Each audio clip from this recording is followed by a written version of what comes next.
So today I went and seen Blink twice, which I really had no plans on seeing until I realized just the amount of limited options there were for this month as far as movie releases go. Just a lot of awful releases that have been happening within the past few weeks and just mediocre options. And so I was like, this looks interesting enough. I'll go check it out. Maybe I'll be surprised. And I guess spoiler warning in case you care about spoilers, I wouldn't really consider this a spoiler. If you've seen other movies like this with a similar setup, or even if you haven't, I feel like you could put the pieces together pretty easily.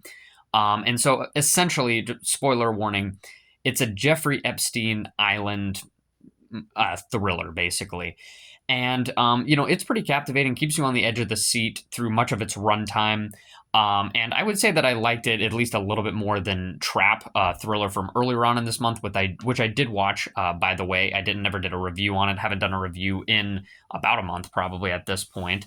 But I think I did like this a little bit more because it's not as implausible as a lot of these scenarios that happen in Trap, where it just feels like everything that happened to that movie they just kind of had to pull out of their ass to make everything work by the end of it.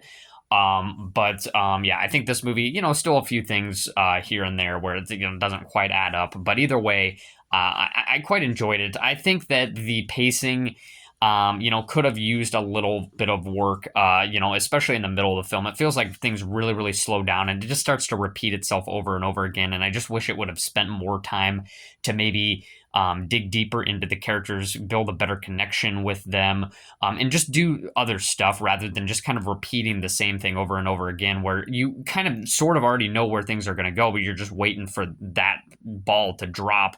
Yeah, I think it could have used a little bit of work there. And then by the ending of the movie, when they throw the final twist at you in kind of the last couple of minutes, I just felt like the messaging was quite confusing. I wasn't really sure where the director, Zoe Kravitz, which, by the way, this is her directorial debut, I just wasn't really sure where she was trying to go with that ending twist there.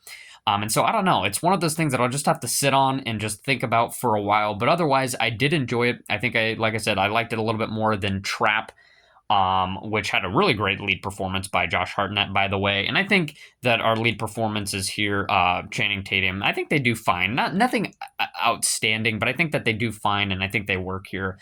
But yeah, it's just like I don't think there's really more that I can add. It's just a movie that I'm gonna have to sit on for a while, especially because it's a thriller and there's just a lot to process after you're so focused, and then by the ending of it, sometimes it feels like they're two steps ahead, and you're trying to catch up afterwards and try to figure everything out. So yeah, I'll have to sit on it, but it was definitely enjoyable.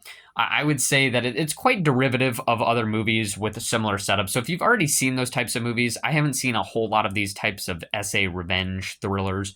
If you've already seen movies like that, you could probably skip it or just wait till it comes out on streaming. But if you haven't, I would say go watch it in the theater if you're just looking for something to watch right now. But either way, yeah, pretty interesting. So yeah, hopefully can get back to making full reviews here pretty soon. School's going to be starting tomorrow, actually, and finally got caught up with everything.